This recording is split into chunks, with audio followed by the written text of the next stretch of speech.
In this video, we're going to take a quick look at something called the DOM. The DOM is the Document Object Model, and it's basically a structured representation of the document that's actually loaded in the browser. So to demonstrate this, let's just type in some plain old text, hello world. And now that we have that, let's go ahead and save our file, then take a look in the browser.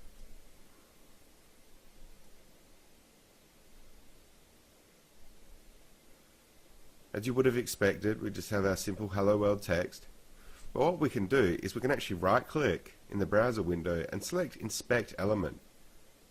And this will bring up something called Google Chrome's developer tools.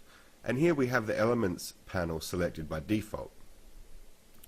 Under the elements panel, this is basically the DOM, the document object model. Here we have a structured representation of the document that's actually loaded into the browser.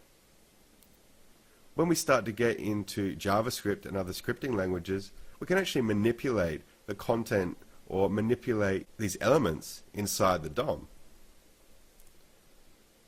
So it's important to note that this structured representation of the document that is loaded in the browser is actually very different to the actual source.